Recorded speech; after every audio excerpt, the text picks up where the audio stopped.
Hey, Lee. Hey, how you doing? Did you get my latest email? If you've been here for more than The floor is yours. 16 minutes, you We're didn't on. get it. Yes, ma'am. Okay. Good evening, everyone. This is the Carver Heights Montclair Community Redevelopment Agency virtual meeting for Monday, May 11th. It's 5:15 p.m. and we are going to start this with an invocation by our city clerk, Andy. Thank you, Stan. Thank you, Lord, for your tonight with the commission. They go through this. Thank you, Lord. Lord, that all the decisions made will benefit the city. We have the commission during the commission meeting later on this evening, that those decisions also will benefit the city. May you be with those that are on the foreign fields, Lord, and protecting our lands. Thank you for all the many blessings you've given us. In your name we pray. Amen. Amen. Thank you. Allegiance, please.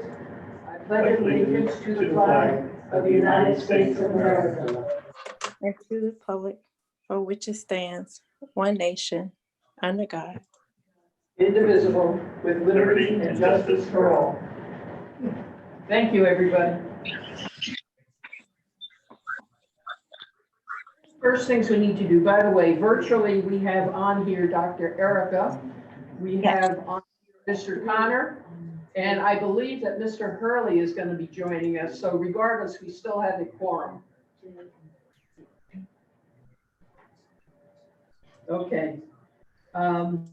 First item is to approve the minutes, which were held on September 12th, 2019. If somebody introduce those, please. We need a move for approval. I cannot do that. I make a motion for approval. Okay, Mr. Connor, can you second that, please?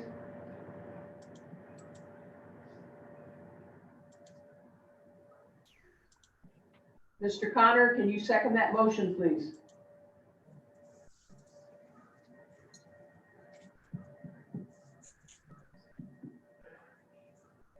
Commissioner Hurley, are you there? You sure you got 3 virtual? He's on the list. He's on the list and it shows his microphone is on. He turned it off and it's back on now. So we got 4. Yes, sir. Anybody else there first? Mr. Connor, we cannot hear you.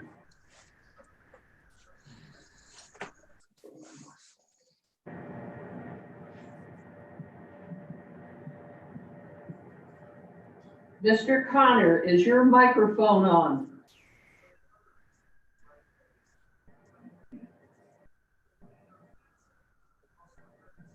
Does he know how to work the technology? This is the first time that he's been on, so I'm not sure.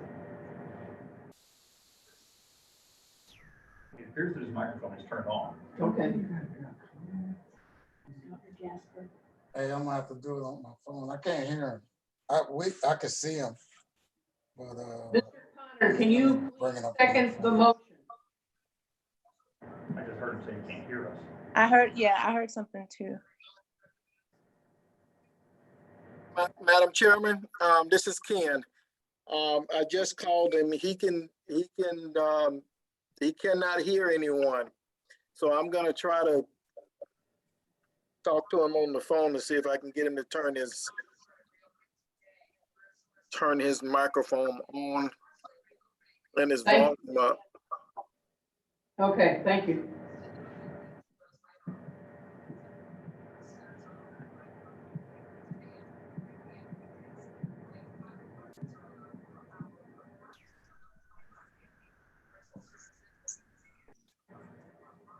Yeah, I can. Mr. Connor, can you hear us now?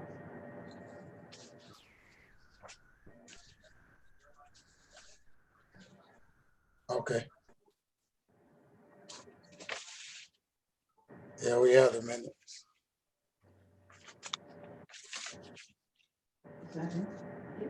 Okay, Mr. Connor, could you second the motion, please?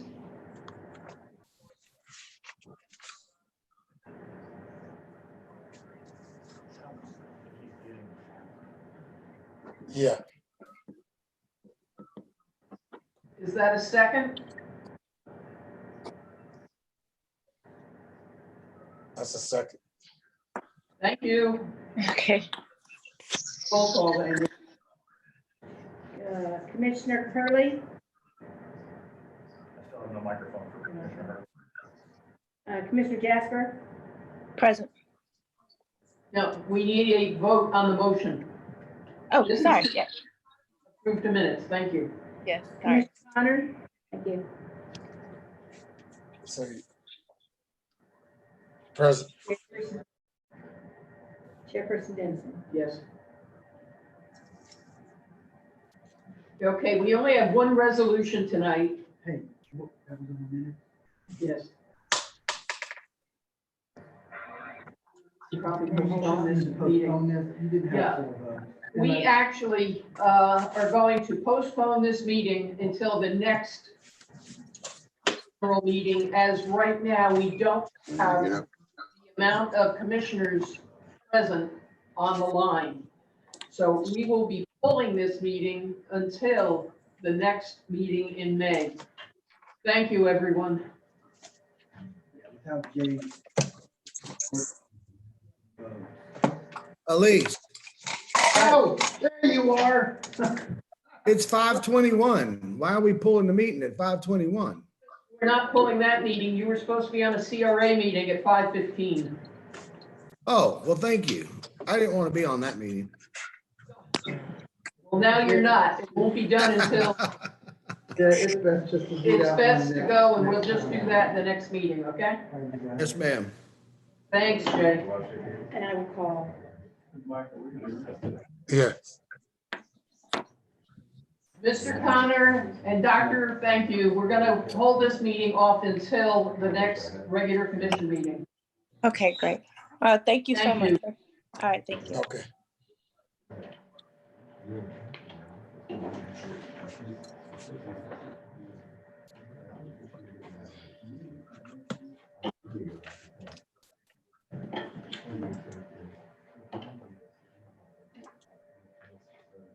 Madam Mayor, I'm gonna go ahead and mute the microphone for a moment.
Missed that, I'm so embarrassed, I missed that little first meeting we did, like the first Monday of the Oh, year. diversity of the organization. That's why you got put on.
Now, mic's going Our on. microphone is back on.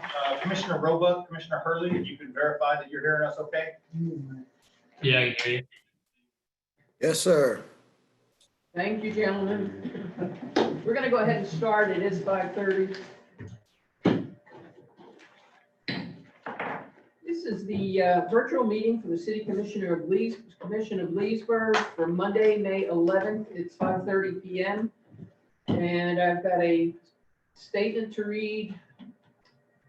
Pursuant to Executive Order Number 2069, issued by the Office of Governor Ron DeSantis on March 20th, 2020, municipalities may conduct meetings of their governing boards without having a quorum of their members present physically or at any specific location, and utilizing communications media technology such as telephone or video conferencing as provided by Section 120.545B2 Florida statutes.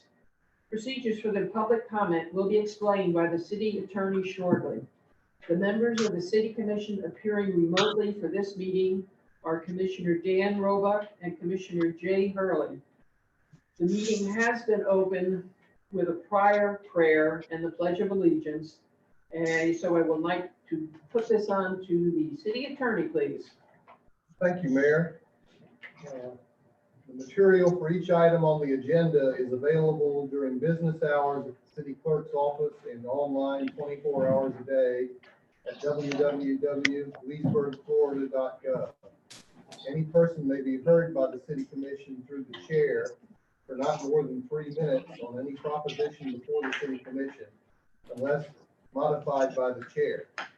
Since this is a virtual meeting as authorized by the governor of the state of Florida, members of the public wishing to address the body may do so by visiting public meeting comments at leesburgflorida.gov to submit their written comments. Members of the public may also provide comments telephonically at 352-728-9702 during the meeting. All comments submitted will be included as part of the public record for this virtual meeting and will be considered by the city commission prior to any action taken. All interested parties are required to abide by all state, county, and local emergency orders and are urged to remain at home and practice social distancing. If the proposition is being continued or rescheduled, the opportunity to be heard may be at such later date before the city commission takes action on such proposition. When addressing the city commission, the member of the public must first state his or her name, his or her address, and what item will be spoken about. Anyone wishing to appeal any decision made by the city commission for any matter considered at this meeting may need a verbatim record of the item. A video of this meeting may be requested at the office of the clerk, online at www.leesburgflorida.gov. Any person with a disability requiring assistance, auxiliary aids, and services for this meeting may notify the city clerk. The city of Leesburg is using Zoom to hold the virtual city commission meeting today. Zoom is a cloud platform for video and audio conferencing, collaboration, chat, and webinars across mobile devices, desktops, telephones, and room systems. In order to ensure that the public has the ability to view the meeting, the city will broadcast the meeting through all the usual channels and avenues that are provided when a city commission meeting is held fully in city commission chambers at City Hall. The meeting can be viewed live on any Lakefront TV television station, Prism Channel 21, Xfinity Channel 22, or Spectrum Channel 497 by way of the Roku or Apple TV app downloaded the free Cablecast app, live on YouTube at https://www.youtube.com/c/Lakefront TV Leesburg FL, or on the live feed on the City of Leesburg Lakefront TV page at https://leesburgflorida.gov/living/LFTV pages/index.php. The broadcast will also have closed captioning. Additionally, the city has not selected a virtual platform that requires the public purchase or download any additional software or equipment to watch this meeting. Aside from the Zoom platform and that the participants will be appearing remotely, the public will have no discernible difference in their ability to watch the meeting. The city has developed two new methods of ensuring public comment for the virtual meeting. The first allows the public to provide comments via email beginning 4 hours before the meeting. Additionally, the online comments will remain open during the meeting to accept comments up until the chairman closes public comment. The second new option allows for the public to submit comments telephonically during the virtual commission meeting. For all of the above options, all the comments received will be included in the public record of the meeting. For these new options, the city also created a simple set of instructions explaining how the public may submit their comments with either option. These instructions are provided in the notice to the public and published online at www.leesburgflorida.gov. The city has published an agenda as well as included in the notice to the public pursuant to our city code and the items and topics that will be discussed at the virtual city commission meeting. Additionally, the public has been given the opportunity to provide public comment during the meeting through online public comment, email, and telephonically, and within reasonable proximity in time before and during the meeting. Moreover, section 286.0114, subsection 4C Florida statutes specifically authorizes the city to prescribe procedures or forms for an individual to use in order to inform the board or commission of a desire to be heard, to indicate his or her support, opposition, or neutrality on a proposition. The city, through its 2 public comment options, has provided 2 different procedures and forms to indicate, among other things, support, opposition, and neutrality on the items and topics to be discussed at the virtual city commission meeting. The city provided information on how to submit its comments in the notice to the public, on a dedicated web page, and through its social media channels. Thank you, Mayor. Thank you very much. Okay, tonight we have no proclamations. We have no presentations, public comments. This section is reserved for members of the public to bring up matters of concern or opportunities for praise. Issues brought up will not be discussed in detail at this meeting. Issues will either be referred to the proper staff or will be scheduled for consideration at a future city commission meeting. Comments are limited to 3 minutes. I understand we do have a public comment from Mr. Chuck Johnson. Mayor, that's one for later in the. Okay, I that's was not a gonna general ask public that comment, question. but Thank no you. other emails or the phone's not ringing, so I would say. no. Okay, very good. Consent agenda. Routine items are placed on the consent agenda to expedite the meeting. If the commission or staff wish to discuss any item, the procedure is as follows. 1, pull the item or items from the consent agenda. 2, vote on remaining items with 1 roll call vote. 3, discuss each pulled item and vote by roll call. Are there any items you'd like pulled? Commissioner Christian, Nothing tonight, Madam Mayor. Commissioner Peterson, Nothing. Commissioner Roebuck, Yeah, 5C7. right? That's it? 5B1 for me. 5B1?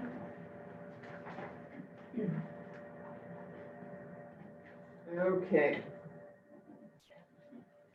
Somebody make a motion to approve all remaining items, please. So moved. Second. Thank you. Roll call, please. Commissioner Peterson, Yes. Commissioner Roebuck, Yes. Commissioner Hurley, Yes. Commissioner Christian, Yes. Mayor Dennison. Yes. Okay, we're moving to 5B1. Would somebody introduce, please? Introduce and recommend, read by title only. Resolution of the City Commission of the City of Leesburg, Florida, authorizing the mayor and city clerk to execute a professional services agreement with CPH Inc. for design services related to the Leesburg Teen Enrichment Center for an amount of $234,125 and providing an effective date. Move for approval. Thank you. Discussion? Yeah, I just brought this up because I know the last couple of times that we've talked about this, myself and Commissioner Peterson, we talked about, we haven't even settled on what we're doing, and now we're hiring somebody to start design. I think I'm a little, either I missed something or I'm confused. Mr. Manager? Yeah, this is, I think there was pretty clear direction from the commission to move forward. We have the grant money. We are working on we have a memorandum of understanding with the Boys and Girls Club that will later be converted into a formal agreement for potentially their capital contribution of around $500,000. And we have the CDBG money, and we have the site picked as the gym. When we did that, I informed the commission I would move forward with an RFP for design phase. That's what this is. I think the question that was left in Commissioner Peterson's head, without speaking for him, but as I understand it, was size. We had originally gone in, I think we're talking around 15,000 square feet of building. I think Commissioner Peterson was hoping to be closer to 500 to 7,500. I think to get that question answered, we need to move into design phase first and argue that discussion during a design phase. So our recommendation is that you move forward with the contract. We went through the RFP process. Of course, we followed the CCNA procedures and recommending them based on their experience being better than the others. All that data is in your packets.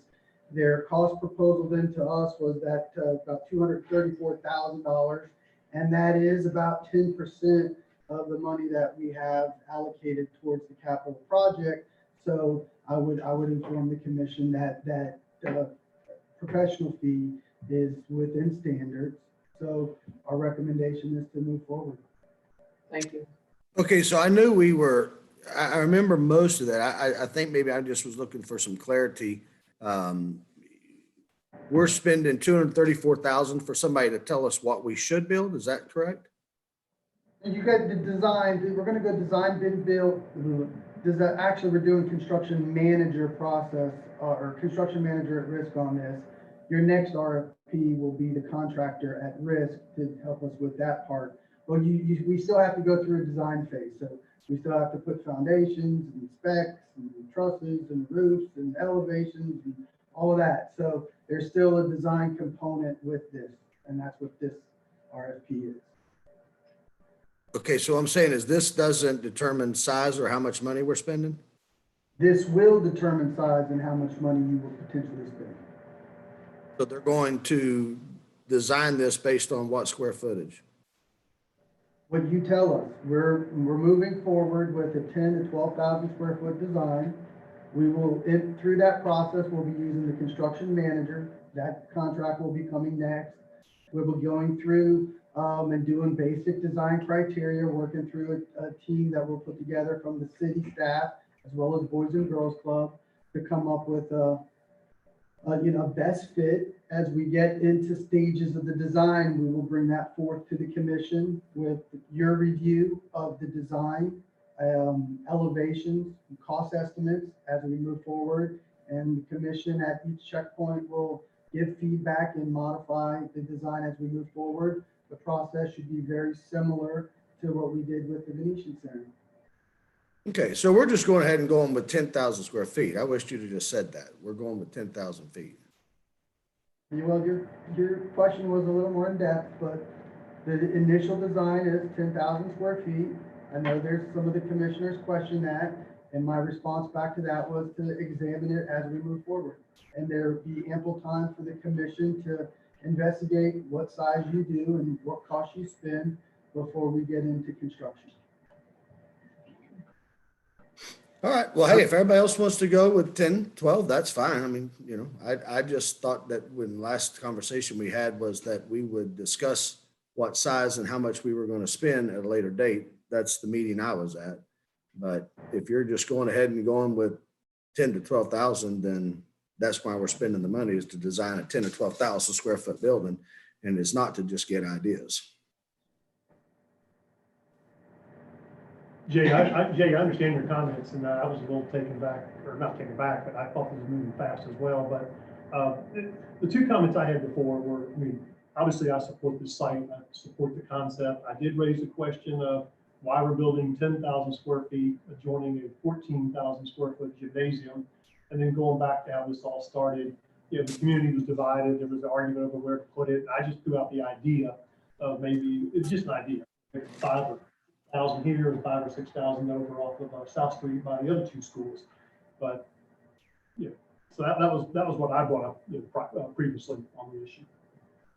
If we, I know, and then I was told we were going to talk to Boys and Girls Club. I don't know what, We did an MOU we did an MOU with the Boys and Girls Club. I believe the commission, I think that was on a consent agenda I saw previously. that, but they think we need 10,000. They think we need 10,000.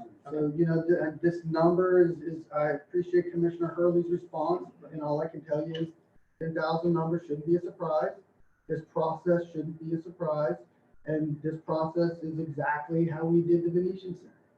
So this will, if 10,000 starts coming back and blowing up the budget, that's my job to step in there and scale it back. So if we're blowing up a budget at 10,000 square feet, I can assure the commission that building size will be reduced before your eyes are on it. And if it's not, and we can get the facility that everybody dreams up and we start initial design and we get to 30% and we're within those budget parameters, yeah, you'll see a 12,000 square foot building. We've got about a $2 million budget. That's, you know, my goal is to get the best building you can for the budget that you have. And if we start peeking out at the ends there, I'll be with you.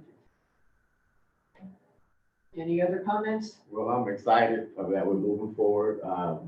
And I think we need to make sure that we got a partner who's giving us $500,000. So I think that should say something. We talk about building size because they're the one manage it. They do this across the country. So, you know, for me, I think 10 is a good number. That's manageable. I think our city's going to grow. Our needs are not going to diminish. Plus, we got a lot of funding from the county grant. So I'm excited that we all move forward. I hope that we move forward as we did with the Venetian Center, that we all get on board and we move forward without having the division every time this particular item comes up. I think, you know, if the staff saying 10,000, I'll bring it back to us. If the budget gets out of whack at 7,500, he needs to scale it down. I don't think everybody's going to be along to it. So I think, as he says, his job is to make sure that we stay within those budget confines as best we can, as he's done on other projects. Even when those projects kind of went a little more, Al was transparent and came back to the commission, let us know it came to the Venetian Center, things got a little different. Still went up, Al brought it back to us. We made a decision as a commission on how we thought it should look. Could we afford it? So I'm not at all surprised that I'm excited, Al, let's move this project forward because I think, especially in these times, we need to see people working, and I think this is good for the city. So thanks. I appreciate your comments. And listen, I mean, hey, let me be the first one. I don't have a problem with the 10,000 square foot if that's what's needed. We all know that we need a teen center, so that's not where I was going. I think I was just a little surprised because I didn't think that we had actually settled on which way we were going. So as far as for me, you know, if it's 10,000, 15,000, you know, that's fine. Whatever that we need. And I do realize that our community is growing. I still think it's the wrong location. It's not in the middle of town. Once again, we've had that discussion 110 times, so there's no reason to go over that again. And to your remarks, I don't want division. And just remember, when all this started, Commissioner, you were the one that created all the division because you didn't like where it was going. So we're all here with it. Now it's just somebody else asking questions because they don't like the location you picked out. Thank you, Commissioner. Commissioner Roebuck, did you have anything? Yeah, Al, how close are we on the CM at risk process? Probably another month or so. Okay, I do think my comment would be that it would be, you know, the quicker we can get that done so the construction manager can work with the design firm on a design outline to make sure, I think that's going to be key to keeping the costs under control because they're going to understand as it's being designed, what can be done to make sure that we're doing it kind of the most cost effective way. Sometimes the architects miss that component. I absolutely agree. The sooner we can marry the architect and the construction manager, the better off we are financially moving forward. I thought it was more of the same. I thought the architect was the construction manager. No. Anybody else?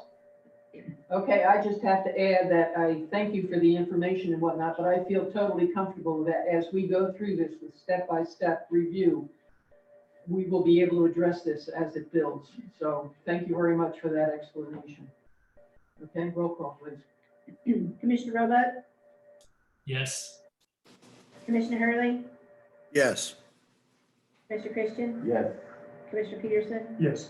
Mayor Dennison. Yes. Okay, 5C7, would somebody introduce, please?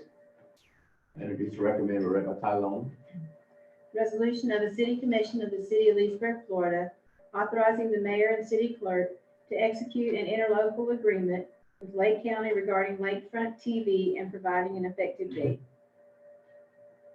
Move for approval. Second. Discussion, please. Yeah, the only reason I pulled this, I think it's a great deal for both the city and the county and Lakefront TV. But when I was reading the contract, I noticed that it said that it can only be terminated if both parties agree, which I would just worry that that is not very clear language. So I would just want to amend it that either party could terminate it with 90 days notice. Mr. Morrison? I have no problem with that. That came from the county. Okay. All right.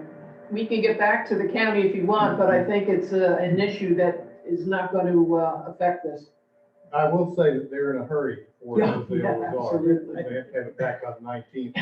I would suggest if, this is probably one of the times there where we can outflank the county. So if you want to accept Commissioner Roebuck's amendment, I would probably advise that the county will agree.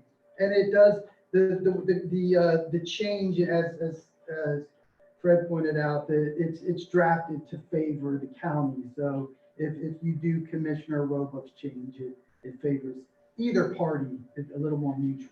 Okay. Just to let you know, Commissioner Roebuck, today we changed two of the items that were on the original contract. One, that additional work is to be negotiated, not just given by the county. And two, there was an item to take some slides off of there. So they are open to, and by the way, they responded extremely quickly today. So they are open to changes if you would like to amend this. Yeah, I'd like to move that we amend to change it so that either party may terminate the agreement with 90 days written notice. Yeah, I'll second that. Okay, that has been seconded by Commissioner Peterson. We'll vote on the original first and then move to the amendment. Roll call, please. Commissioner Hurley, Yes. Commissioner Christian, Yes. Commissioner Peterson, Yes. Commissioner Roebuck, Yes. Mayor Dennison. Yes. Now the amendment, please. Commissioner Christian, Yes. Commissioner Peterson, Yes. Commissioner Roebuck, Yes. Commissioner Hurley, Yes. Mayor Dennison. Yes. Thank you. Thank you for that input. Yeah, good catch. Yes, absolutely. We're going to move to public hearings and non-routine items. Does this need to be introduced? No, Mayor, this is a discussion item, and then I think with your direction, an expenditure can be made just off a motion. I think that's reasonable. And then the other part of that would be a land contract, and then that would come back to the commission at another time. So to tee this up for discussion, we do have one item, Mayor, when you want for public discussion that at your direction, I'll read into the record. Yes. And Mr. Shipes, President, CEO of the Leesburg Partnership, is present with us, as well as the current president of the partnership, Mr. Sandy Stokes. And I'm sure they'll have some comment for the public. From a staff level, and just a quick overview for the City Commission, the partnership has requested some financial relief as a result of the COVID since the pandemic. I think it's fair to say that in an analogy, if you all saw the movie Midway, one of the reasons that the U.S. Navy won that battle was the Japanese Imperial Navy was caught with their armament and everything on the deck, and one bomb totally blew up 3 carriers. And the partnership was in that position. The partnership was in a position where they were gearing up for Bike Fest, what cash they had available. They had engaged in deposits for entertainment and the like. They had other cash stuff that was in from outside sources from vendors and so on and so forth. And the cancellation of Bike Fest essentially was one strike that financially crippled the organization. Since Bike Fest was canceled and since mid-March, when we've gone into social distancing and quarantine measures throughout the nation, the partnership has worked with the stimuluses that have been provided from the federal government and working different strategies, whether to delay Bike Fest until next April or do a Bike Fest after the quarantine is lifted, which hopefully would be scheduled for something later in November. So those decisions are to be determined and then to be determined by the partnership. In the interim, the partnership is in a position where they have some financial difficulty. So they are squarely looking to us for some interim financial help. So the package that is before you for discussion this evening is is 4 parts. One is to purchase the parking lot, which is at between 5th and 7th or 5th and 8th, which is essentially the Partnership Art Center facility. That parking lot that seems to be a public partnership or a building or parking lot is actually owned by the partnership. So the concept is for the city to purchase that lot from the partnership and have it in city ownership for a fair market value. The estimate of fair market value is about 60 grand. Assuming the commission is okay with that, I would ask for your authority as your signature on a contract that would do that after we do a fair market appraisal, and I'll report back to you as long as that number falls within the parameters of 630 a square foot to 690 a square foot, which is parameters of about $57,000 to $63,000. So as long as purchase price in there, I would request that I have the authority to do that with Joe following an appraisal. The second part of the financial help is a $78,120 grant. That number was put together by the partnership based on expenses the partnership has. The proposal is to give that to the partnership in a loan. The terms to be negotiated again between myself and the partnership, but the form is through a memorandum of understanding.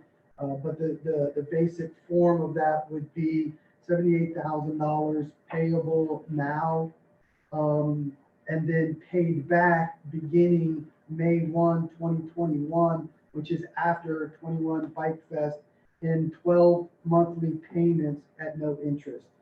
The philosophy behind that is it gives the commission and the partnership time to review from now till then, gives the partnership some opportunity to figure out whether they'll do a November or April Bike Fest, or worst case scenario, if the quarantines continue and 21 becomes problematic, that just puts some time before we have to make a determination on them, but gives the partnership some cash that they can function in the middle or in the interim. The third part of the process is to forgive or pay utility bills for the partnership. They have about 11 accounts from the last time they paid their accounts, which I'm going to say was about March. So that's about a year of utility bills. The partnership has 11 different accounts throughout downtown. Those annual bills, we looked them up, about $7,500 in relief. I would suggest, I know Commissioner Peterson is going to look at me with cross eyes, but I would suggest you probably just write those bills off when we do that at the end of the year, and to save us a couple of bucks. And then also the partnership has asked us to forgive the invoice that we provided to Marty for Mardi Gras 2020, which is $3,500. In total, that's about a $149,120 aid package that's payable in different times. And on the motion, I would just request that you provide me the authority to be your signatory on the contract pending, the sales contract pending an appraisal, provided that those parameters are met, 57 low, 63,000 high, and to put together a memorandum of understanding of the loan at $78,120, no interest payable in monthly installments for a year, beginning May 1, 2021, pending any discussion that you want to have. Thank you. Commissioner Hurley, anything? Sure. I gotta be honest, I'm actually surprised that we're having this discussion in this manner, and that after 20-something years of the partnership, overseeing all the quality of life aspects that we do as far as events go in town, we're basically giving them $11,000. That's what we're doing. We're going to give them $11,000. We're buying a piece of property, so big deal. We're going to give them a loan that they got to pay back for $70,000. So we're going to give them $11,000. So let's just call it as it is, guys. If this happens, it'll be the end of the partnership. I think we all realize that. It'll be the end of all these events. If we say we're just going to take it in-house and do it ourselves, it'll cost us more than what they need for their annual budget, because it's obviously become city staff and employees. At that time, we're talking about people who don't have 20 years worth of experience, people who don't have 20 years worth of contacts, people who don't have 20 years worth of processes and systems in place, 20 years of no relationships with the community to be able to pull in the volunteers. I mean, right now they're going to go to a one-man show. It's going to be Joe Shipes, and I love him, but he ain't Superman and he's getting old.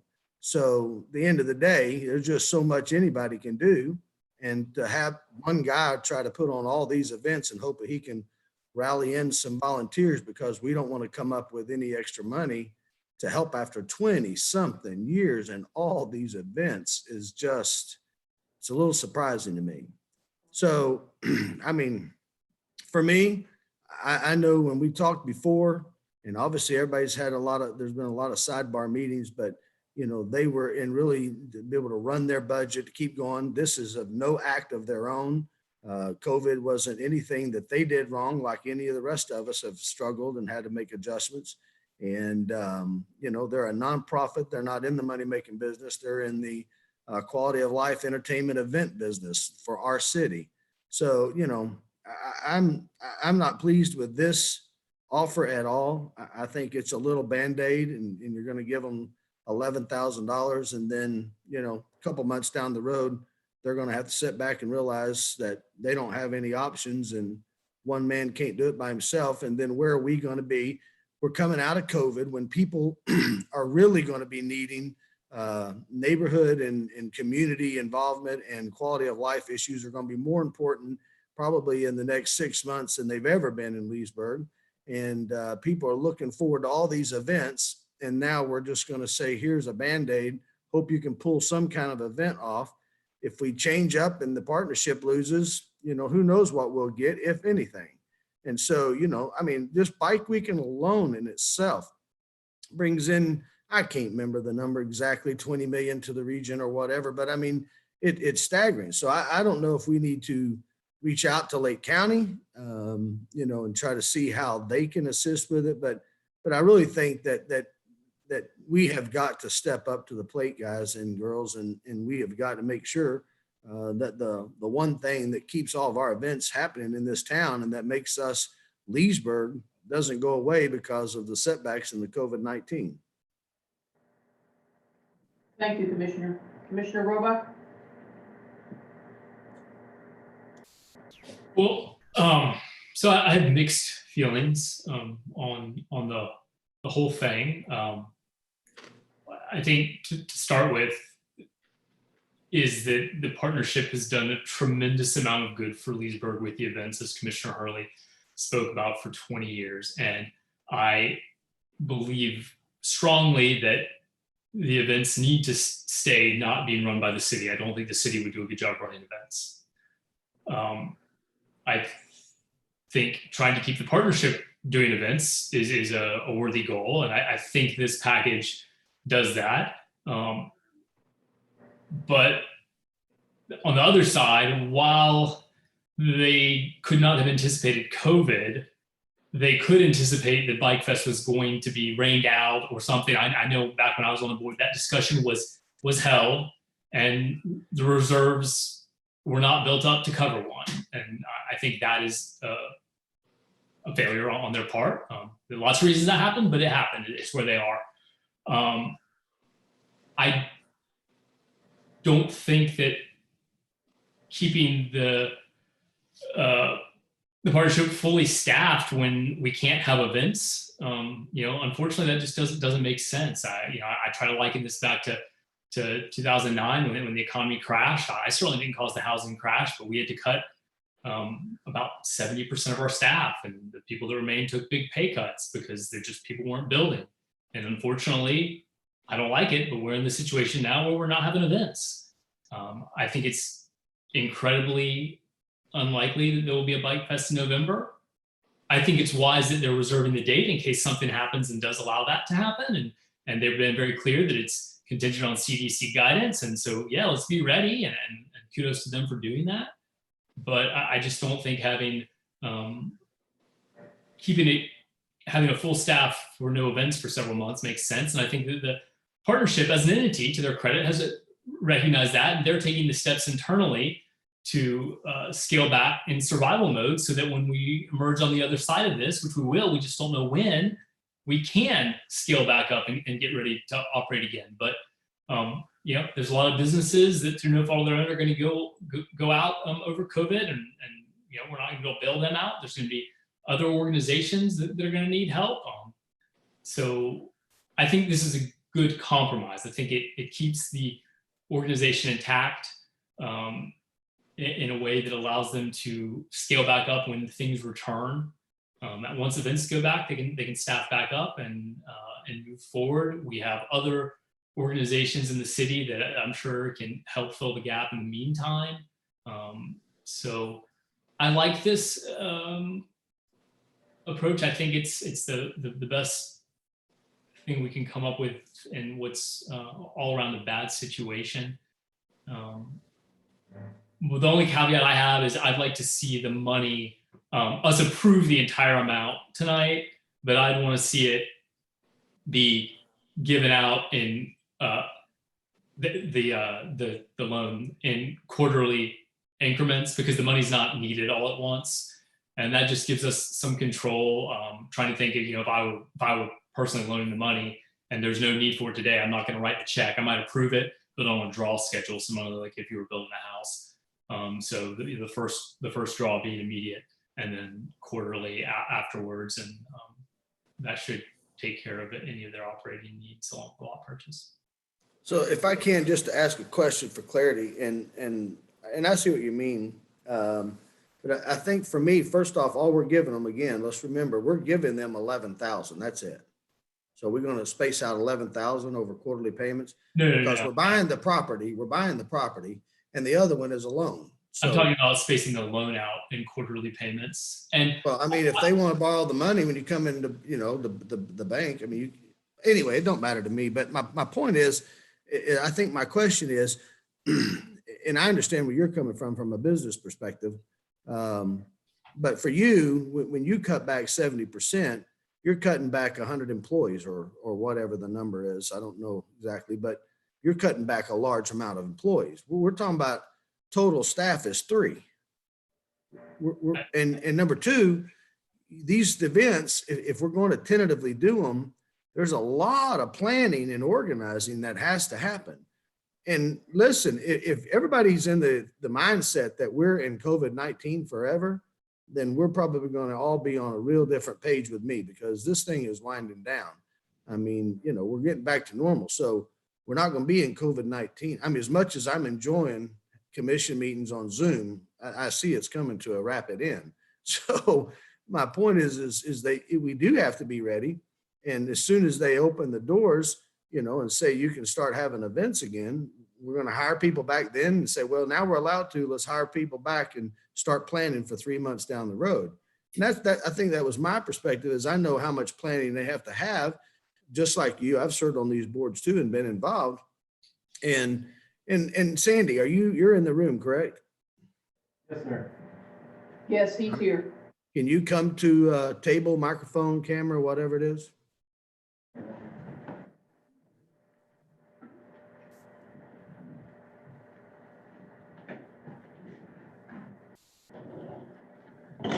Yes, sir.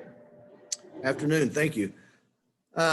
Just a couple of questions, and I know, and this is not anything based on what me or Commissioner Roebuck were speaking of, but it has been things that has been brought up, and so just if you can elaborate to help us in the decision making. A couple of the questions I have is this really going to get you through until 21? And then in 21, you think you're going to be able to just jump back to normal and pay a $75,000 loan off? Or is this a Band-Aid? Thank you for the question, Commissioner Hurley. My candid answer is it is a Band-Aid. It does give us, it does two things. It gives us enough cash flow without getting into the sale of the parking lot. It gives us enough cash flow to cover our overhead and our reduced payroll that we've implemented. And it gets us to Bike Fest 2021 in April. And the reason I prefer not to touch the money from the sale of the parking lot is we do have to have capital to put Bike Fest on. We have to have money to be able to get geared up for the event. So if we spent that money trying to stay alive on a monthly basis, then we wouldn't have any resources whatsoever to actually conduct events. So the reason it's a tough situation for the partnership, the way it's structured, is because we normally put all this money out to gear up for Bike Fest. We have Bike Fest. We have a lot of money in the bank after Bike Fest. Have a lot of bills too. We pay the bills, and the normal scenario is we have a couple $100,000 left over from Bike Fest. And so this is going to put us in a situation where we might have a couple, if everything goes perfect, we'll have a couple $100,000 from Bike Fest, which is usually what keeps the organization alive over the next year. Plus some revenue from various different events like Mardi Gras and craft beer and those types of events. But in this situation, we're going to have this $77,000 going out in loan payments over the next year. So it is going to crimp the cash flow on the partnership. But when all this started, when we had to make the decision to cancel Bike Fest, I knew as president of the partnership that that decision was going to basically put us essentially in bankruptcy mode. And since then, we have made a lot of tough decisions to keep the partnership alive. We did apply for and obtain a PPP loan, which is what's paying our salary, the staff currently. When those funds run out, that staff have been put on notice that they're going to be laid off at that time. So we've done a lot of cost-cutting measures to try to get it within the budget so that this loan scenario that's in front of you today will actually cover our monthly overhead until Bike Fest 2021. Okay. Do you know a reason why that there's not reserves? A, was there reserves and you spent them? B, was there no reserves? And C, if not, was that a result of mismanaging of funds?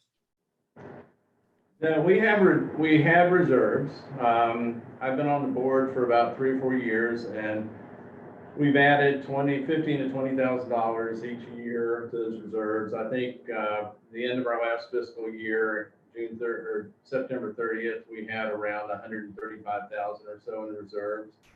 But what are reserves? Reserves are cash in the bank, and we spend a lot more than $135,000 gearing up for Bike Fest, and so that's why.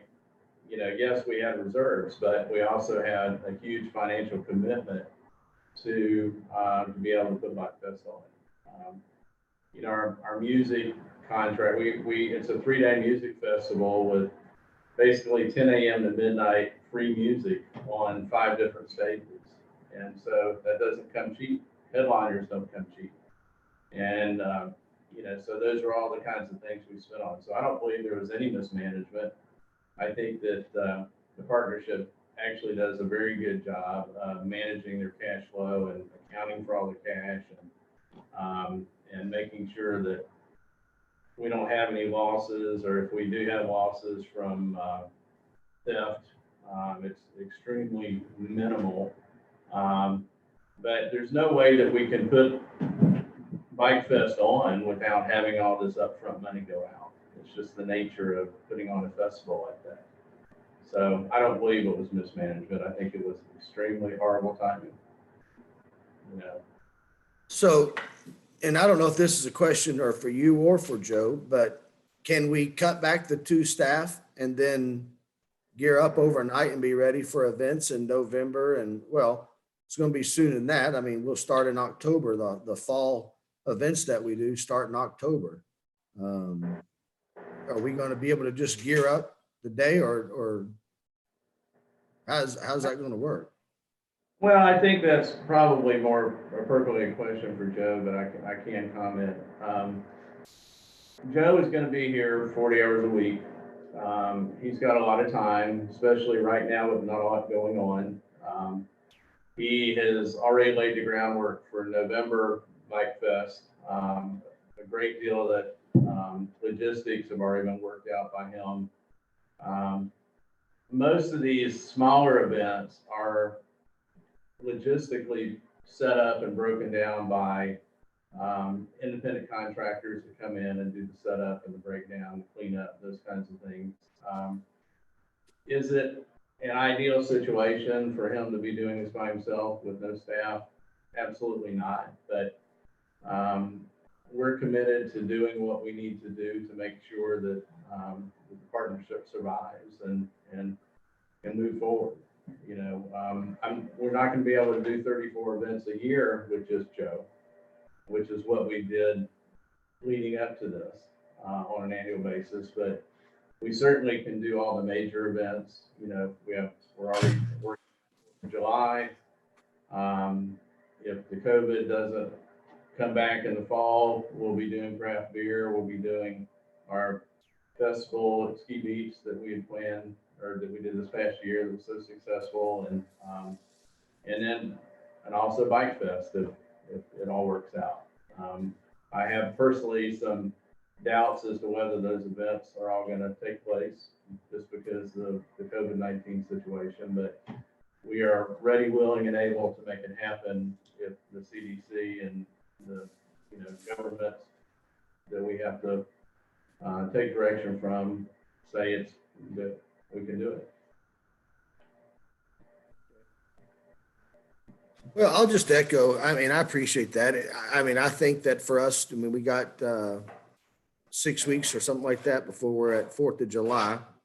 And that's going to be, if things get lifted, which I believe they will by then, that's going to be the first major event that we're going to be able to host, and everybody and their brother is going to want to come out for something like that. Plus, you know, it is what it's celebration of independence and freedom. A lot of people are really going to want to come out and express that. And I think for me, my concerns are just that you know, going to be things missed, fall through the crack. One of the greatest things about the events is it brings our community together. I haven't been to one event, you know, we have business owners and residents and non-residents who volunteer. And that's the only way this ever happens anyway, is because, you know, the community gets to come together, whether you're doing, you know, building scarecrows, or, you know, you're doing the Christmas stroll, or whatever it is.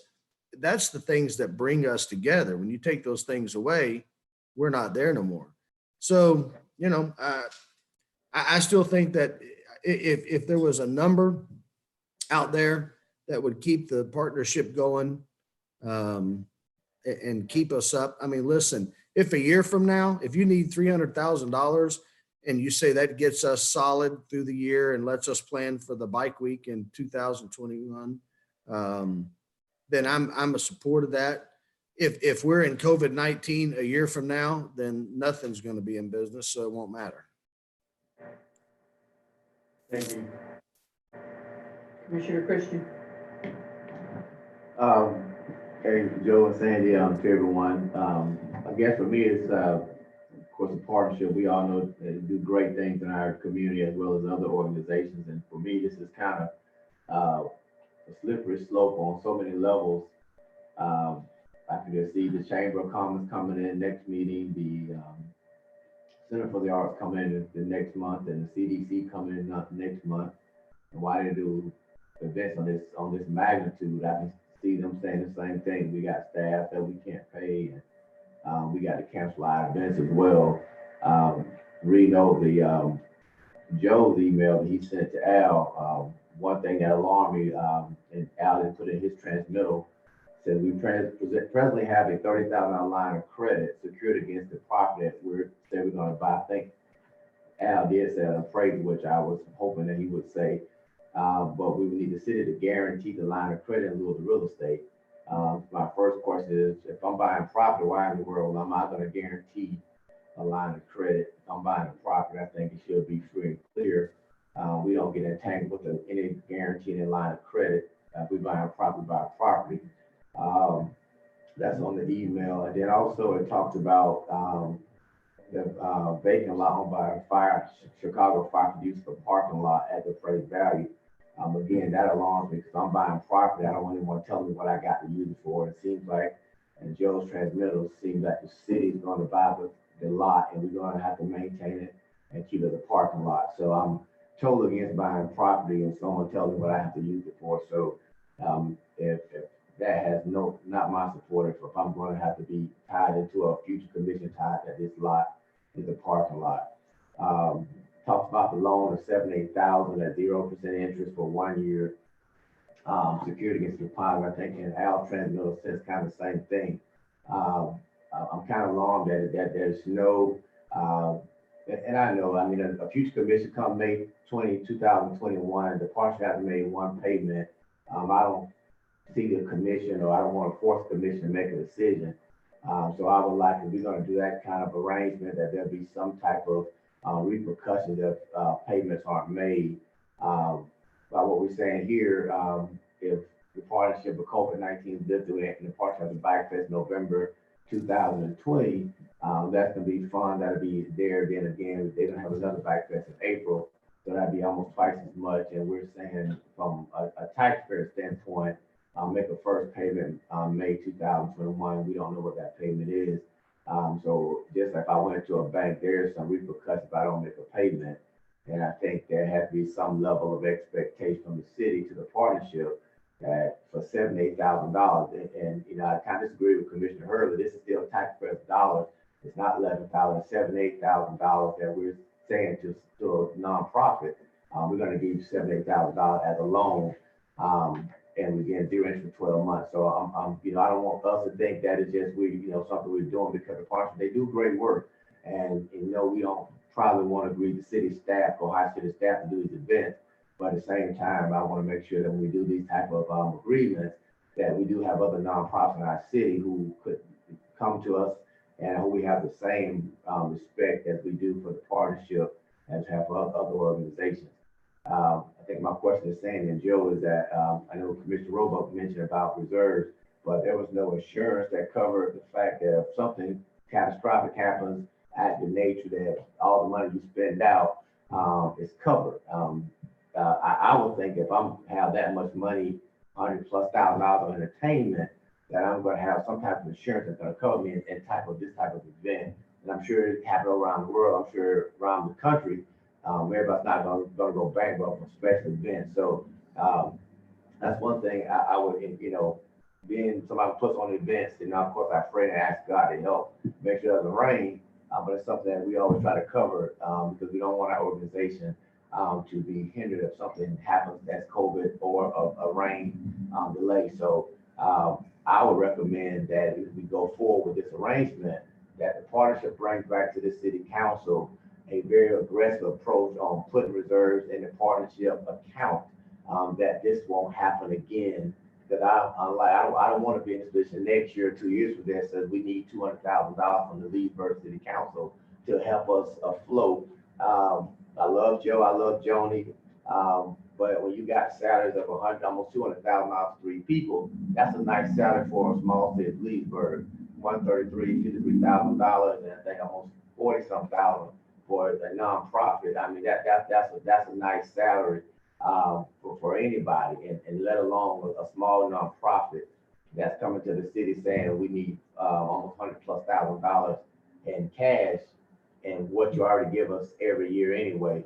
So I think, we gotta make sure that we're sending the right message as well, that as we talk about fiscally conservative, we say to a partner, those are very nice salaries, $132,000 for the CEO, 50,000+, and whatever else. Those are nice salaries. And so I think for me, I would like to see the department bring us a very aggressive approach to how they're gonna build their reserves, keep their reserves, so this doesn't happen again. So those are kind of my points. Okay, you did raise a question when you first started. Mr. Morrison, did you want to respond? Yes, I was concerned, I was gonna bring this up anyway, about the guarantee of the line of credit. At face value, that appears to violate at least two Florida constitutional provisions. One against pledging the faith and credit of the city for private enterprise, and the other, a guarantee of a loan in the normal sense would expose the city's ad valorem taxing authority, which would require a referendum, like a bond issue. So I'm not sure that's any place the city wants I to thought the go. line of credit was already taken off the table. I misunderstand. It was in the proposal in Yeah, the. no, I saw that. I guess I thought it was important. I thought the partnership was important. Can I comment? The parking lot is the collateral the partnership has for a $30,000 line of credit. Essentially, what we've used that for historically was to get cash for all the bars at Bike Fest. We would use it, draw it down, the Wednesday before Bike Fest started, and usually the Monday after Bike Fest started, it's paid off. We made a decision when all of the COVID thing happened and everything got shut down. We made a decision not to lay our employees off, and we hit that line of credit to make payroll while we're waiting on the PPP loan to come through. And so that's the reason that the line of credit. Is there a balance on that loan now? Well, we paid it down temporarily to save interest, but we will have to pull it back because we used the PPP loans that we weren't needing for payroll. It's future payrolls money. So we will be drawing it back down. But the bottom line is, the reason the request is in there, Commissioner, was that, and I understand from what Mr. Morrison is saying, is, it's probably gonna have to be pulled, but just as a point of explanation, when we sell the parking lot, then we don't have the collateral anymore for credit. So that was the reason the request was in there. But if it's not possible legally to do that, then, my recommendation would be to pull that part of the request. That's gonna cloud title, Fred. It will, it'll have to be paid to zero before closing. Can it be paid to zero out of the closing proceeds? Yes. You want to say something?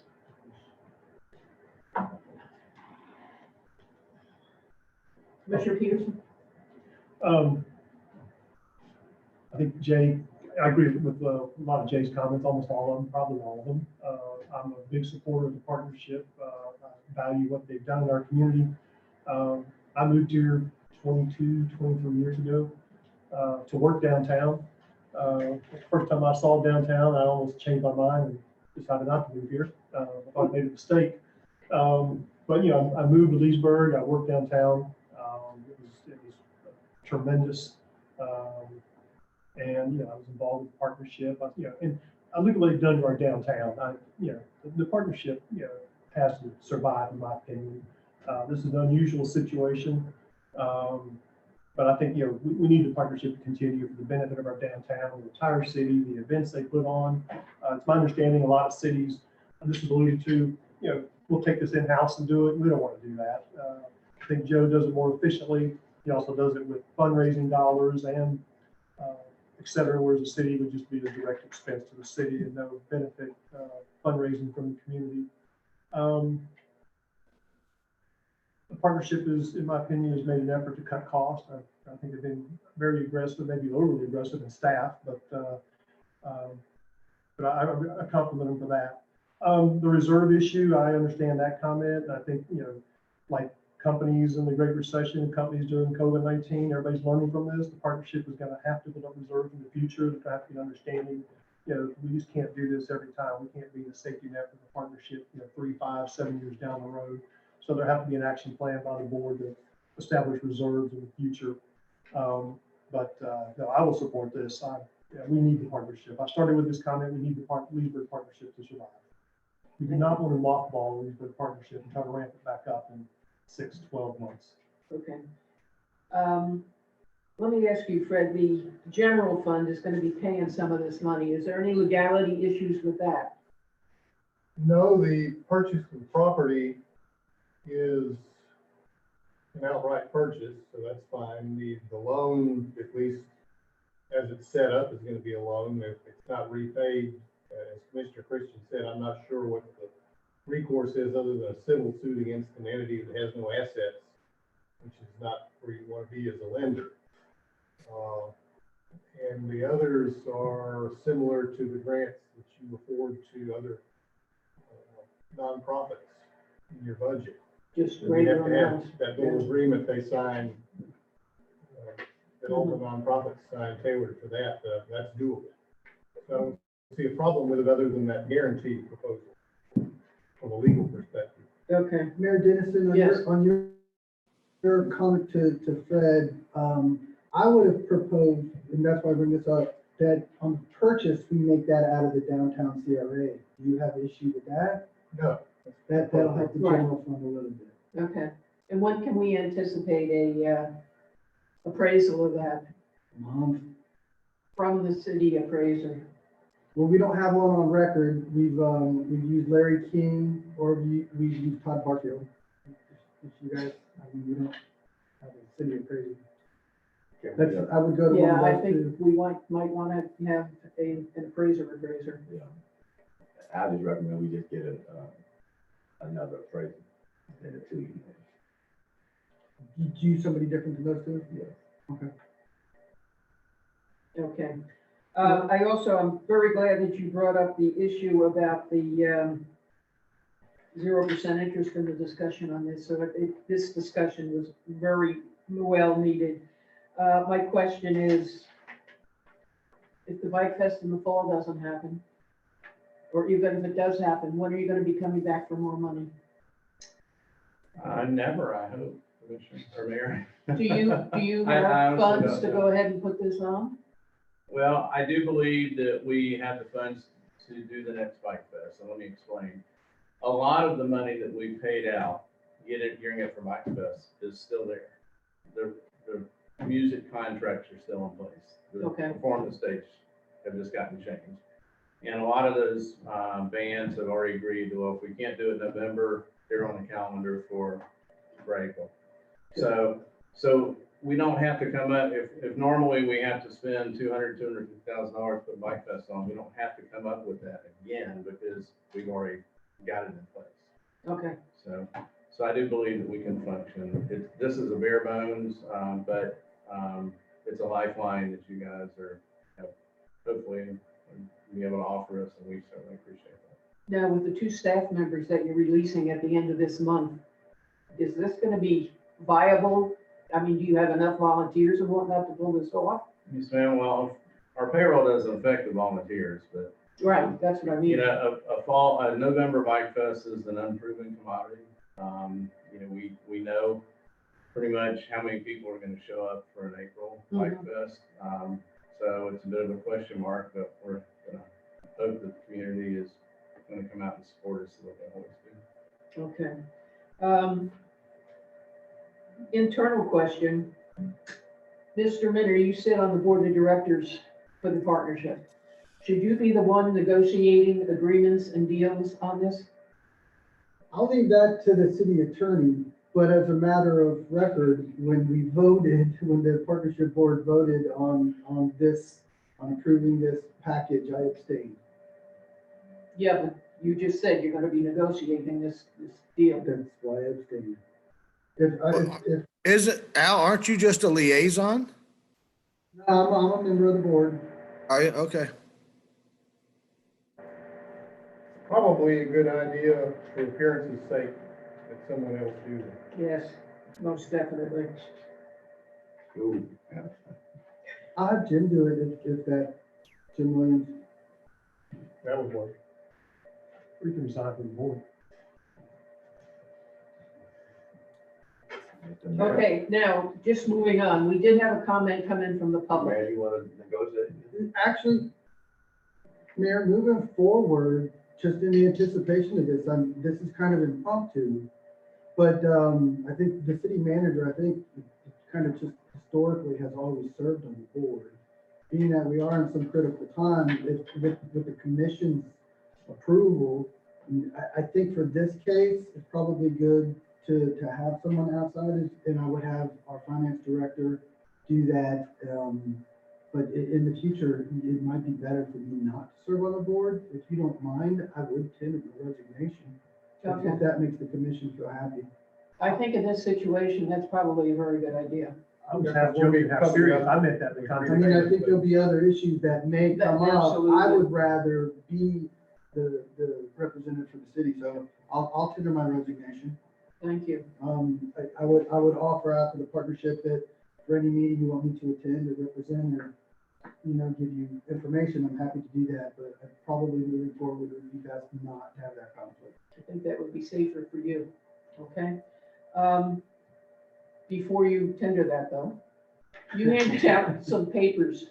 Would you please explain the two columns here? Absolutely. What I did, I had a request from Commissioner Hurley to give a detail on what the city, how we financially support the partnership.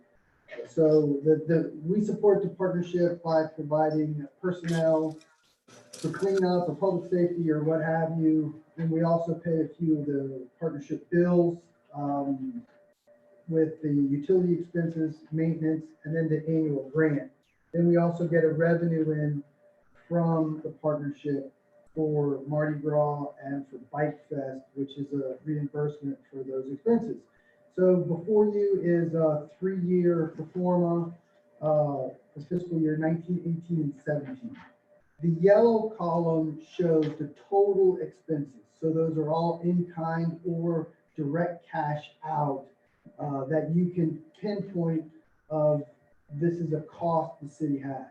But it's not a hard cost, it's not a cash cost. The gray column then represents if we didn't have the partnership, this is actually the cash that would it cost. Okay. So most of that is basically scrub regular time personnel.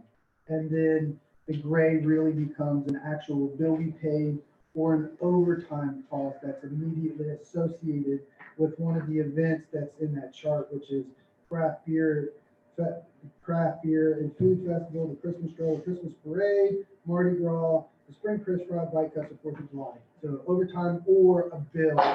Then the bills being the utility expenses for the facility there at 215 Magnolia, maintenance on that facility, and the grant that we provide, the community grants. I did put in a number, and I really think you can argue it one way or the other, whether that's an immediate cash, but we do house the partnership at that facility for no rent. I came up with a $2 a square foot as kind of a fair market value for warehouse and that type of facility based on some other similar facilities at half the square footage of that building. So so that's 24,000. If the partnership wasn't there, what would the city do for that? I'd probably hazard to tell you that probably would never see that 24,000 because we use it differently. But then I know the question is going to be, well, there is a value to that. So I put it in there. So long story short, actual cash out to the partnership in fiscal year 19 was about 179,500. In 2018 was about 173,600, and in fiscal year 17 was about 173. So about 175,000 a year is probably a reasonable number. And then minus the rent, if depending on what your persuasion is at. Right. Okay, and remind me again, what was the amount that was given at the beginning of the year? You're talking community grant? Yes. That number is 34,500. It's been that way. It's that way in those last 3 fiscal year 20. Actually, we're in 20. We didn't finish from 2019, 18, 17. Did we go up to 38 this year? 38.7. Yeah, I think we might have gone up. About 35,000. Okay. Sandy, did you answer about insurance? What about it, sir? Do you guys have insurance for catastrophes for your event? Well, of course, you can't purchase COVID-19 insurance. Well, I'm looking at it online right now. Well, at the time that we had pulled, make the decision, to pull the plug on Bike Fest, I don't believe that was, to my knowledge, it wasn't. The only type of insurance, other than liability insurance, which we obviously carry for all our events, you can purchase rain day insurance. That's kind of what I'm talking about. And, but rain day insurance is terribly expensive. We have elected not to do that, and so far we've gotten away with it. And I just want to say, if you guys elect not to have these insurances and it rains, I prefer you not to come back to the city because you want to spend the money on insurance. I mean, for an event this magnitude, cross your fingers, I hope it doesn't rain, I think that's irresponsible. So, I mean, but for me, I had church outside Sunday. My wife said 80% chance of rain. I prayed, Lord, let it rain. What should I complain? Didn't have, well, I was working on faith, but I didn't have $140,000 on the line either. So for me, it's gonna be hard pressed. Now, COVID-19, the anomaly, but I think, you guys need to really consider if you have an event of this magnitude that you gotta have protection. Because I think this is, for me, it's hard to come and say, like I can see other groups coming to us in the next month. And I hope we feel the same way about other groups as we feel the partnership, because other groups do great things too. So that's my word to the commission, because we're very glowing remarks, but there are other groups that do great things who have been impacted by COVID-19. So, but I think you guys need to really consider protecting the event, especially Bike Fest of that magnitude. Let me just respond. I'm getting a little weary with the implications that keep being made here. Just how many times in the last 23 years has the partnership come in and said, bail us out because we made poor decisions and we need $200,000? You've been serving on the commission for almost 20 years. You tell me how many times they've come in here and asked you for money. But I don't think we had a COVID-19 in 20 years. So no, we didn't. And we don't have a COVID-19 every month either. And we're not going through that. Talking about COVID-19. We're talking about COVID-19, right? Okay, so let's keep it on COVID-19. No, you keep saying other things. You keep bringing in. COVID-19. No, sir, you keep bringing other things. Don't interrupt while I'm talking because I can't hear you. You keep bringing up other things. Like if we have rain day insurance, you need rain day, don't come back. They haven't had to come back to you ever. So listen, guys, if you want to do away with them, do away with them. Just be frank enough to tell people in our community, we don't care about your family events. The partnership is not like any other nonprofit community that we have in the community. The partnership is a partnership. They're an extension of the city of Leesburg. They do the events that other cities that have staff do. We are fortunate enough that we have a nonprofit who does those events for us and rallies volunteers. They're a partner of Leesburg. The Chamber of Commerce is not a partner of the city of Leesburg. They're for merchants and business people. Sure, every city has one, but they sell memberships and have their own events. The Center for the Arts, we could go down the CDC. I mean, how many times are they coming here asking us to give them free houses? And then we want to talk about people's salary. I mean, what is the going wage in that market? We do market analysis on people's salary all the time, whether it's police, fire, electric, or anybody else. And so, for us to say that they make too much money or that's too much money for that position, what are we going to do? Go out and hire somebody, pay them $10 an hour and hope that they know how to put these kind of events together on a magnitude level? And we're asking them, hey, all the volunteers going to come out? As much stuff as Joe by himself can organize, our town will do their best to rally. But we're going to lose a lot of stuff that we have. And we're blaming it all on this one 20-year isolated incident. So, if you guys just want to do away with all this stuff, listen, people can start going to the Verys and Eustis, and we can just tell them we don't want to have it, because that's really where we're at. It's the end of the day. Nobody has 34 main events. Nobody does what Leesburg does, what we're known for. Nobody brings in the amount of money to the region with Bike Fest. It's the largest 3-day bike event in the world. We brag about that. And we're going to choke these guys out. Al Minner has been negotiating with the city, with the Leesburg partnership, just like everybody else he negotiates with for the full time he's here. And tonight, when we're trying to give him some bailout money, we're going to throw a big fit because he's been on the board.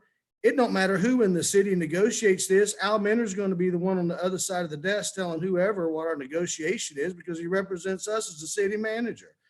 And so I just don't know why we're doing all this stuff. I'm frustrated. I gotta be honest with you guys. We're going to give them $11,000, tell them we need them to make sure that there's repercussions if something happens when COVID-19 gets worse and they can't pay us back the $78,000.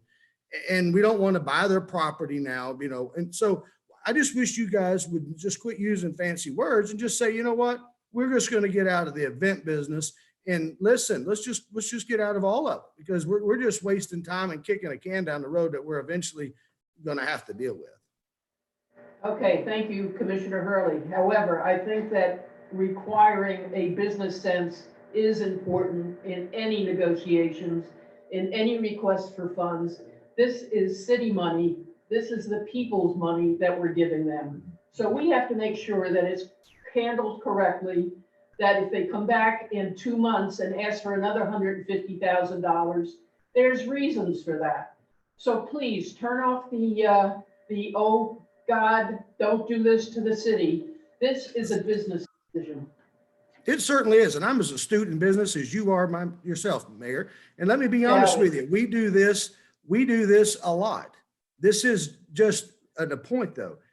I understand we're spending the city money, so we can make it where they have to come back every month by nickel and a dime on them and putting a Band-Aid on. But don't rebuke me. There, could I make a couple comments? Yes, Commissioner Roebuck.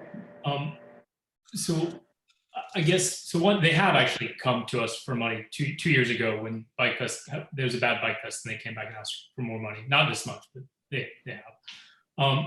And I guess too, when we talk about only $11,000, I think frank here, I think there is very little chance that they will ever repay the $78,000. I think that we can ask for it, but like Fred mentioned, this is an unsecured loan from a functionally bankrupt organization at the moment. That, as they mentioned, that we're not getting this money back. Now, I'm not saying we shouldn't do it. And I think it's nice that they've offered to pay it back. But the idea that there's any way that that's going to happen, I can't see it, how they build back events and do that. So I just would make that one point. And then the other is, in terms of the events, to Commissioner Hurley's point, I think this really boils down to how much we want Bike Fest. That's what the partnership does special that nobody else is capable of doing. They do a lot of other stuff that is special, but other places do events like that. If we want Bike Fest, then we need to keep the partnership. We need to bail them out, whatever it takes, if we want Bike Fest. And if we don't, then that's a whole nother discussion. It seems like we want that, but I just, trying to just throw out what I think the facts are. And that's kind of where I see it. If I know that Commissioner Christian seemed a bit leery of this. I don't know if there was a specific suggestion that he wanted to see from anything, or just don't want to do it at all. Well, Commissioner Roebuck, I think you hit the nail on the head, because the $78,000 loan repayment, as Commissioner Hurley was so eloquent to put, I served on the commission in 2004. So 2004, 2020, actually it's like 16 years, not 20. But I think the reality of it is, if the partnership can't pay their money back, they come to this podium and say we don't have the money, then they're going to put this commission or the future commission in a very sticky situation. And the city manager, who's the mayor, who said we protected you from being on the board. Now you got to go to a meeting with 20 professionals of Leesburg and explain to them you got to come to the commission and say we don't have the money. And then the commission now looking at the city manager, you sit on the board, why do you make steps to make sure this happens? So as Commissioner Roebuck said, we need to be very transparent.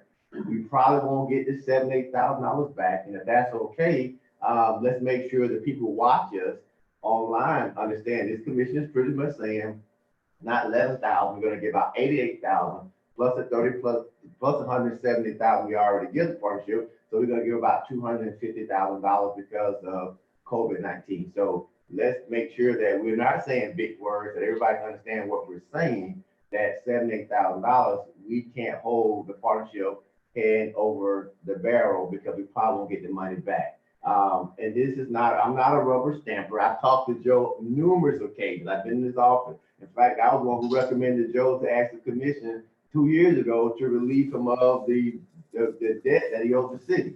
So I think Joe understands my partnership relationship with the partnership, but I'm also represent 20,000+ people in the city of Leesburg, many who may not ever come to a bike fair or downtown.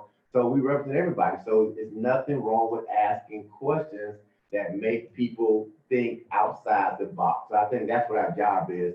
So I think Joe understands that. We didn't ask that question. We entered into a legal agreement, as the city attorney said, about a line of credit. So that's why we're here to discuss things. So, hope nobody gets offended, but we do have other organizations that, as Commissioner Roebuck said, the partnership does Bike Fest. And no one else probably could do or want to do Bike Fest. In fact, people come in all the time about, why can't we do another Bike Fest? Well, city, we don't want another Bike Fest because it's too much expense on the city and stress. So as Commissioner Roebuck said, do we want Bike Fest? That's what it boils down to. We get somebody to do a Mardi Gras, we can get somebody to do a Christmas stroll, we can hire our staff at $200,000+. I'm sure we can get people to put on a Christmas stroll, but probably not a Bike Fest. So I think that's the question, but let's be honest, we probably won't get $78,000 back. And if something happens in May 21 or April 21, then maybe back again and say, hey, what are you guys gonna do? So I just wanna make sure we all understand that, because we're gonna have to explain to taxpayers what we're doing, because it's their money. And I don't have a problem, and I think I told Al this earlier, I don't have a problem giving funding to the partnership, even at the level that he's proposing. And I told him I had a problem with buying a piece of property and somebody tells me, when you buy this parking lot, it has to stay a parking lot. I don't want to go buy a house. You tell me you buy this house, I'm gonna knock it down. No, you got to keep it. I don't like it. So I have a problem with that. So if we go for the parking lot, I will hope that we say we're buying a parking lot, and 10 years from the city wants to build a townhouse, that we're not bound to a parking lot. Had a problem with the security line of credit. Fred's already, I think, said they already addressed the line of credit. So that was my thing in the loan, that there was no repercussion to the loan, but as Commissioner Roebuck said, we probably won't get the money back anyway. So we just need to be transparent to our taxpayers that we're going to give $78,000 to a nonprofit. Okay, Commissioner Christian, I actually agree with you. And listen, I agree on anything the city owns, we ought to have the prerogative to do what we want to when we want to. To you and Commissioner Roebuck, I agree with you. I think they're going to struggle. And that's what I've been saying with this loan. They're going to struggle. It's going to put them further behind. Sandy said it's going to be hard for them to make those payments with what money. So why are we even doing a loan? Why don't we, as a commission right now, just come up with a sum and help them out and get it out? And listen, guys, I've been on here for 7.5 years. It's not the partnership or just a nonprofit. We've already talked about that, and it's not an event so we can go have motorcycle fun. We do Bike Week as a event and a quality of life for some, but there is an enormous revenue source that comes into our city and our county, and for that matter, the region. That's why we do it in part. It's for what it brings. Every hotel, every restaurant, every gas station. I mean, do we have to go down the list of all the people who benefit? They may not go to Bike Week, but their paychecks benefit from it in one way or another because of the trickle-down economics, that the revenue that comes in from Bike Week. So take the loan off. I mean, my point would be just give them the $90,000 and say, here, now let's manage it. Let's make sure you're setting yourself up right for going into Bike Week, whether it's in November or it's in April. You already got a lot of money out to help you cut your costs. Sandy's already told us that. So why even do the loan? And if the partnership doesn't want to make the adjustments on the property so that the city can do what we want with it, I'm very big on that. I'm not going to buy a piece of property and somebody tell me what I got to do with mine. So, we make those adjustments, but But but I agree with Commissioner Christian, be transparent. If you don't want to support them and we don't want the events, let's just say that right now and be done with it. Just two quick comments. Yes. I did not realize there are any restrictions on the parking lot, so I fully agree with all the commissioners on that. We're not gonna allow deed restrictions when they sell it to us. Let's see, I think Jay's alluding to the tourism tax dollars, and I think it's an interesting idea. I mean, you know, we do a lot for the hotels and restaurants. Maybe there's some money there to help the partnership out. My third comment, the loan, you know, I guess I'm more optimistic the partnership, you know, my simple view is if the partnership's dissolved, obviously we won't get paid back. I think the partnership will survive. I would bet we'll have to restructure this loan a year from now, and do some kind of term out or something like that, but I do expect it to get paid back, and I think the partnership will pay it back. Thank you. One other point. I think in fairness, because there was no Bike Fest, we also haven't allocated all the overtime we normally have. So there actually was a savings to the city this year. So that 200 number, we're not going to spend all of that this year because a lot of it is expenses associated with Bike Fest. So I think that's a fair offset. Would it be right to just go ahead and say the fall Bike Fest is not gonna happen? So this is structured, I think, in a manner, soon. Mayor, I don't have a crystal ball, obviously. I'm not optimistic on a personal level. My fiduciary responsibility to the partnership dictates that I try. And, you know, I live in this town, I was born in this town, I live in this town by choice because the quality of life that the partnership brings to it is a big part of it. It's the reason I want to stay in Leesburg. And, but to answer your question straight up, I think we have a pretty high probability that no events are going to be happening in the fall. If everything I read that is supposed to have a recurrence in the fall. But those dollars, my understanding from conversations with Joe, and he can pipe in here if he wants to, but my understanding is these entertainment contracts and things will just slide right into the April slot. And that's my opinion, that maybe we should just forget trying to do the fall one and slide that money in the preparation and everything else until next April. Well, I don't think it hurts us to have it on the calendar and then see what happens. Mhm. You know, we actually got a lot of pushback on social media when we weren't canceling Bike Fest, but you know, it was scheduled for the end of April, the last week in April, and things were starting to ramp up in Florida. Right. We got our first COVID case on March 1st, and by the 10th or 15th, you know, we were in a couple thousand or so. We were really getting beat up on social media because we hadn't canceled Bike Fest, but it wasn't costing any lives for us to have an event on the calendar 6 weeks down the road. So it's kind of the same situation here. It's not detrimental to the community for us to try to have it, but there will be a drop dead date when we say, you know, things, CDC, state of Florida, Lake County, City of Leesburg, you know, all those have to be green lights before we can actually have that. So. Okay, thank you. Well, I will tell you socially, once that announcement was put out, it is amazing to me how many people are talking about it on social media, how many times it's been shared. I've even had calls from people that live out of state that said, "Hey, I heard your bike week is back on." So, you know, I think people are looking forward to it, whether it's going to be possible or not, you know, that's the question, but we're talking about 6 months from now. So, you know. Okay, let's go through the determination. Commissioners, how do you feel about this? As far as we do it or we don't do it?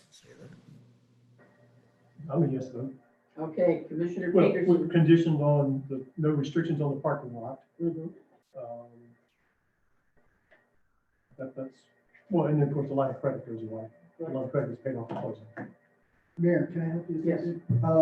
So just to recap, Mhm. based on discussion, to put a motion out there and second, the commission is considering the purchase of the lot Can I tweak that one? You have 57 to 63, I would tell you to make it 55 to 65. Okay, so purchase of the lot, With between no attachment. 55 and 65 with no attachments. And the executor of that, will be, Jim Williams, Finance Director, to be signed by the mayor, is that correct? Yeah. Right.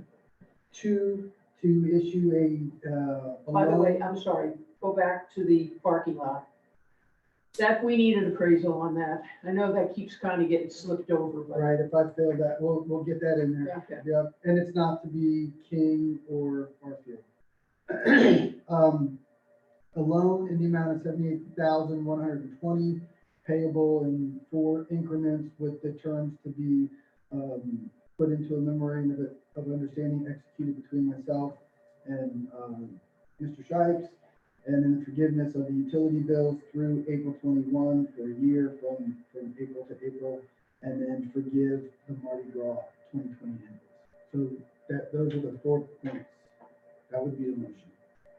Okay, would somebody like to put that motion into effect? So moved. Okay, a second? I'll second. Thank you. Can I- Okay, we have a motion on the floor and it's been seconded to go through with this 4 parts, providing that the additional information is obtained. Yes, Mr. Minna? I'm sorry to interrupt, and I wouldn't do this if it wasn't virtual. But you do have one public comment. Probably yes, should read thank into you. I've the- only See, said I that wasn't twice. interrupting unnecessarily. And so one public comment from email, and obviously the phone's been quiet.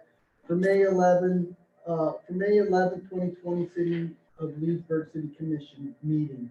With Mr. Shipes considering retiring in the foreseeable future, it is in the best interest of our community and the partnership to be replacing the partnership's working staff with contract labor. What and where is the cost analysis between the cost of staff vis-a-vis contract labor? Has the anticipated contract labor force been identified? Is the staff termination the only feasible resolution to weather this financial?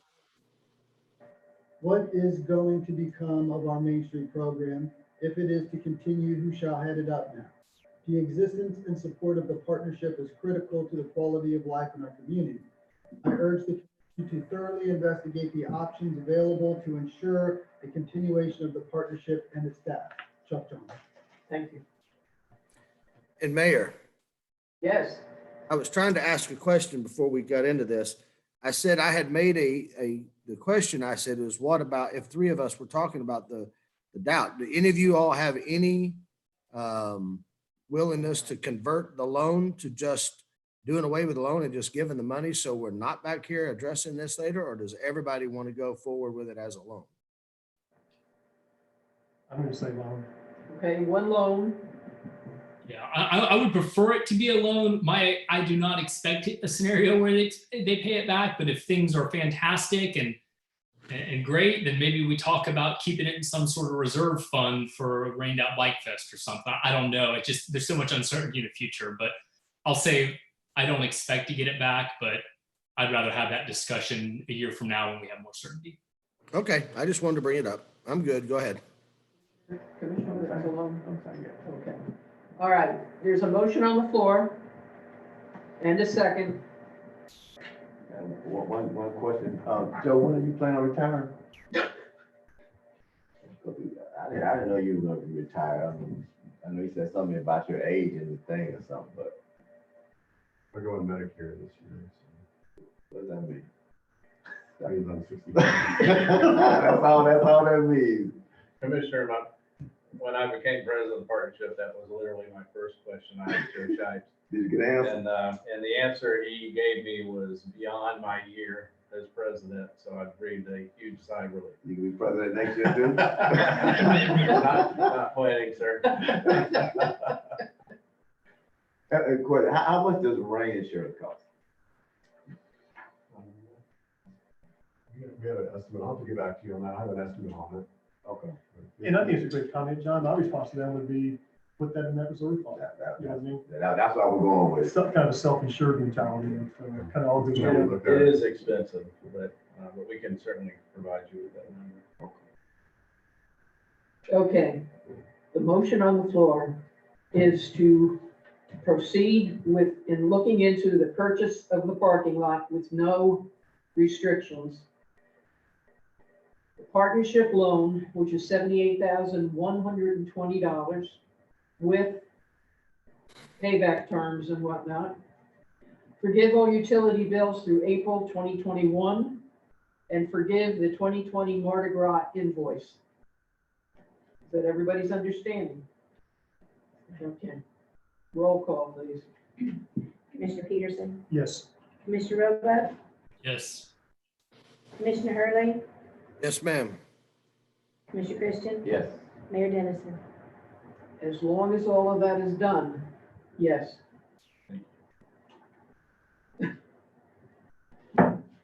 Okay. Yeah, you're not going to partnership meetings anymore. That's not what was said. Thank you, Commissioner Bow. Thank you both. Yeah, Joe, you gotta talk next time when you come. Okay, informational reports. We have financial reports in your package. Was there any discussion on that? No? Okay. City attorney items? Nothing tonight, Mayor. Thank you. City manager items? No item. Thank you. Roll call, please. Commissioner Christian, Yes, I've been walking the trail. Well, I walked once with my wife and my daughter. My wife walks daily. And I want us to commend the staff. Al, tell whoever's responsible, the trail looks wonderful.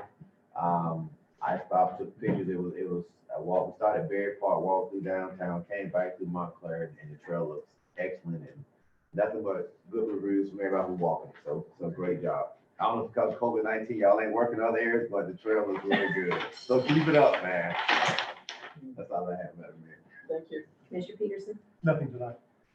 Commissioner Hurley, Yes, I just want to wrap up by saying, you know, I'm thankful that you guys took the action that we did take to help the partnership. I'm disappointed that we didn't go further. You know, when we talk about the partnership cutting back 2/3 of their staff, well, things are not going to run because, like I said at the very beginning of this, Joe can't do it all. Number two, they're going to go get jobs because these are jobs. So they're going to go get employment elsewhere. So now we're going to have people that when it is time to pull the trigger, not going to be available. And then number three, one of the people would have most likely probably be Joe's successor is going to be gone. So if Joe does retire, you know, so I just wish that we could have went a little further and not made it, but I'm thankful that right now we've kept the door swinging at some point and hopefully it'll get better. Roebuck, I think, you know, it's a tough decision. I'm glad to see that we came together and came up with something that we all were able to agree on. I do think that, you know, while we couldn't do everything that probably, you know, we would like to do in an ideal world, given the constraints we have, I think that's going to be the same with every organization that comes to us. Because while this is the first, I'm sure it's not going to be the last. And we're going to have to make more hard decisions. But I think we need to remain open and look at all the facts and do the best we can with the limited resources we can. You know, a lot of people are hurting from this, not just nonprofits, but businesses as well. And that's going to come up when we get to budget is how do we look at taxes and utility rates for people that, you know, have lost 90% of their business overnight. But it's going to be a lot of tough decisions, but that's just the world we live in. And I certainly hope that Commissioner Hurley is right. Nothing would make me happier that this thing is over. But I just don't know. It's not that I'm super, you know, saying it's going to be here forever. It's just, I didn't expect this to happen. So I don't know what's going to happen in the future. So I think for me, it's going to be going forward. The word's going to be caution and just waiting until we know more information. But I think we did a good thing by at least giving the partnership more time so we can see where things are going and hopefully things will get back sooner than later. Thanks. Mayor Dennison. I want to thank everybody for coming together and deciding on a fiscally responsible plan that they just passed. We can't just drop the money since we have a fiduciary responsibility to the citizens of this city. So no matter what comes up from who, I will question everything to make sure that it is written properly. Mr. Minner, I appreciate your suggestion that you step down from the board. I think it puts you in a much better position should this go belly up. So thank you very much. And Mr. Morrison, thank you very much for your input on this situation. I do appreciate that. That's it for me tonight. Thank you. Have a good night, everybody. Tell the real estate, Mike. I'm running about 1/3 speed.